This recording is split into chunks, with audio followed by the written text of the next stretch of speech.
Hello everyone, today I want to share with you the history of the social uprising in Nepal in September 2025. This was not only a local protest, it became a national crisis and a symbol for the world about freedom, corruption, and the power of young people. The conflict began on Thursday, September 4, 2025.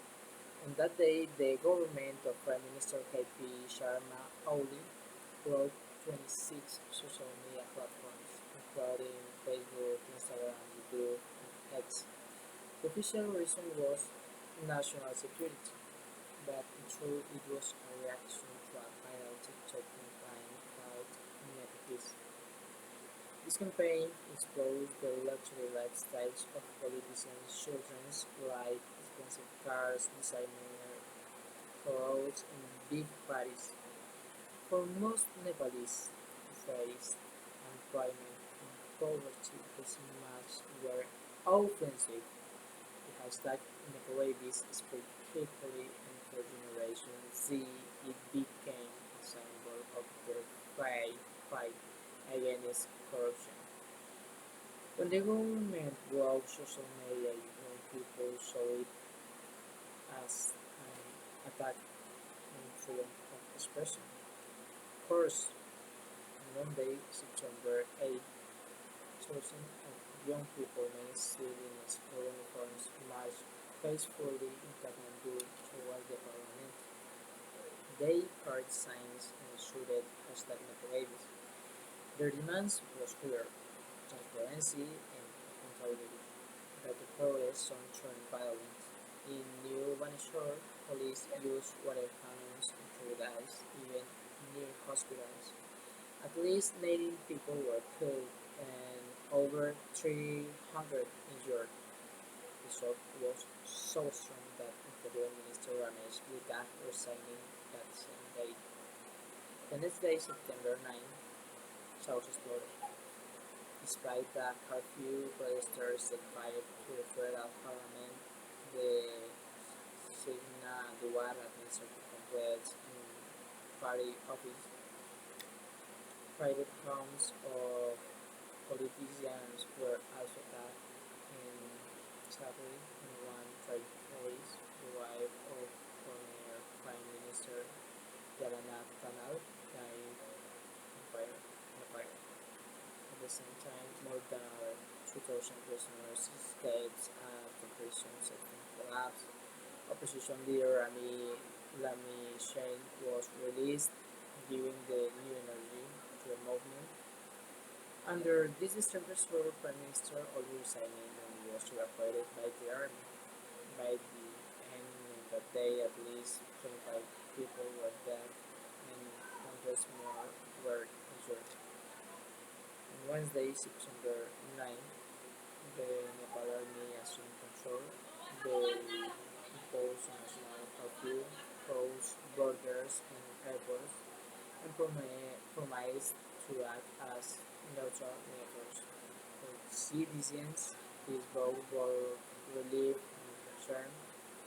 People were tired of violence, but military control in a democracy always raises fear and authoritarianism.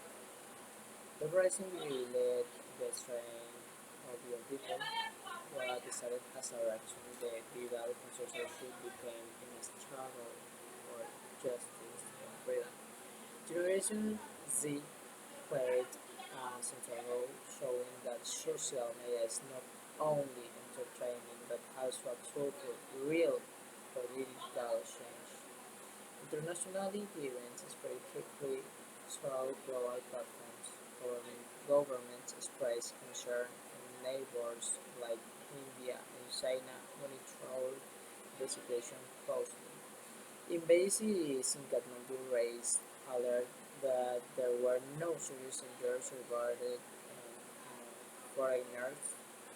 The conflict stayed inside Nepal, but its political and media impact reached the entire world, inspiring young movements in other countries.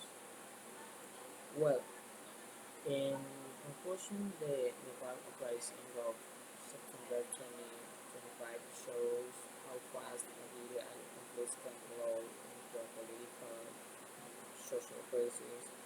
And in only a few days, Nepal saw protests, deaths, resignation, destruction of institutions, and finally military intervention. This reminds us that in today's world, freedom of expression and digital platforms are essential.